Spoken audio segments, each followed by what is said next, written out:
I used to imagine me being 50 and like, what would I say to myself if I was 50, talking to my 28-year-old self? And so I would write letters to my future self, right, at that time. And I made guesses on what my future self would want from me. And then I became him. I became a 50-year-old and I started looking back at the letters I wrote to myself back then and the thoughts that I had.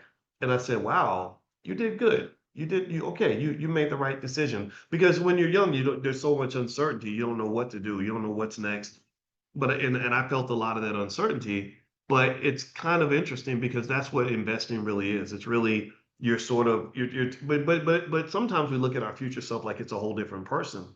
But when you're putting money to the side, when you're making sacrifices, when you're making good choices, you live off that. There's a saying that says that a person who's willing to do more, to do work without getting paid, will eventually be paid to not do any work, if that makes any sense. Right. So by you working more than what you're being paid, eventually you'll be paid more than what you're working, if that adds up. And so I would explain to our kid, I'd say, well, you know, I'm in my 50s and I still make money from things that I did when I was 20, right? And choices that were made back then. And so having that sort of mindset, I think is really it's simple, but it's very important. When you teach kids that early, they kind of get that as opposed to thinking, I'm going to work on Tuesday so I can get money on Friday, right? That short-term mindset versus saying, can I work really hard in 2025 so that I can make money in 2030? That's a much more tougher deal to negotiate with yourself. But what tends to happen is that the earlier you start doing something, the more it compounds.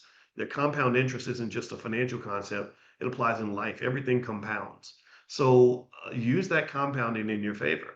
So the 5-year pledge, for example, something that we're asking everybody to do is where I'm asking you to pledge for 5 years to do an auto deposit into your investing account, and to do at least a couple $100s a month. 500 is the preferred number if you can afford it. Like if you have a $500 car note, match that and make yourself as important as your car.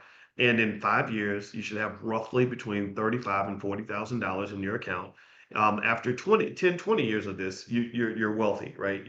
There's no more poverty, no more nothing. All you got to do is do what you've been doing your whole life. All you got to do is keep paying bills like you have been. You've always paid bills. You've always paid the landlord on time. You pay the car dealer on time. I'm asking you to pay yourself on time, because if you show up on time for yourself, then that's going to make a huge difference in your life. You're showing up for everybody but you. And this kind of mindset to me is something that we get from slavery. This is why Black economics is different from white economics, because white people don't go through what we've gone through. They don't get the same pressure that we get. They don't understand what it means to sort of deal with the things that we've dealt with. And it's nothing against them. It's really to say, let's be pro-Black. And that doesn't mean being anti-white. It just means sort of sitting back and saying, okay, we really have been through the mud. We have been through the shit. How do we take this and really, if you because really if you think about it properly, when you've been through the shit, you have an opportunity to become the shit.